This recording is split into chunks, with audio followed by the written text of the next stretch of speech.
this thing about question formation.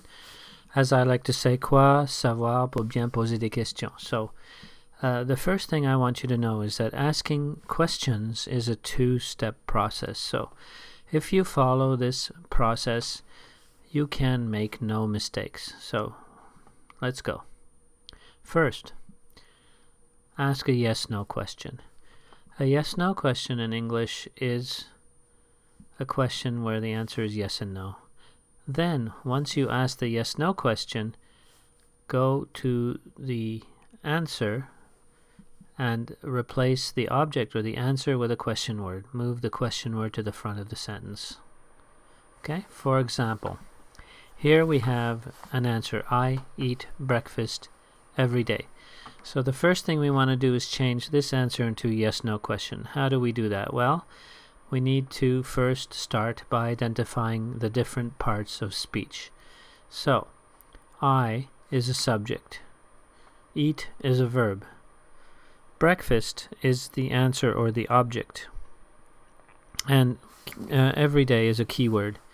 What we're missing in this sentence, because English is une langue composée, is the auxiliary. So your job is first to put back the auxiliary, which is missing, and then to inverse the auxiliary in the subject to make a yes-no question. So the missing auxiliary, because we have a verb, is I do eat breakfast every day. To make this into a question, I have to move the do in front of I.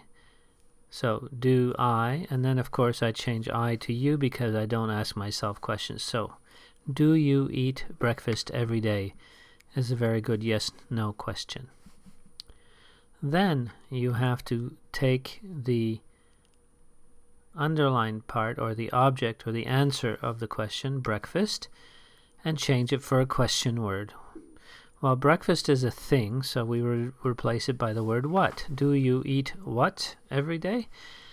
And of course we can't leave it like that. We now have to move the what to the front of the question. And now you have a really good question in English. What do you eat every day? Now, of course, before you can say, okay, everything's cool, you need to go back and do your verification by checking your formula for quoi sav, question word, auxiliary, subject, verb. If everything is in order and the do is conjugated and the eat is in base form, then everything is beautiful. Here are some question formations using the quoi sav formula. So, what do you want? Where did she go? How often does he play? When will they study? All follow the question word, words, auxiliary, subject, verb formula. This is what we do for actions. We also use the quas, but no V. There's no verb in questions that are using the verb to be, which are descriptions. What are you? Where will she be? How old is he? How were they? And what was that?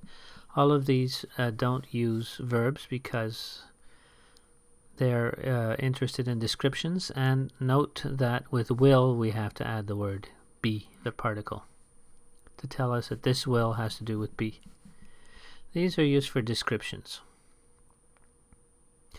And of course, don't forget that you can make questions using to be plus verb ing when we're talking about things that are in progress, things that translate into French by en train de. What are you doing?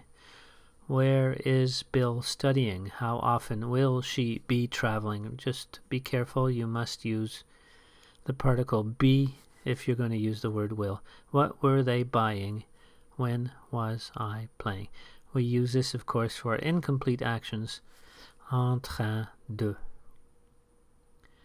Okay, so that, my friends, is how we make questions in English.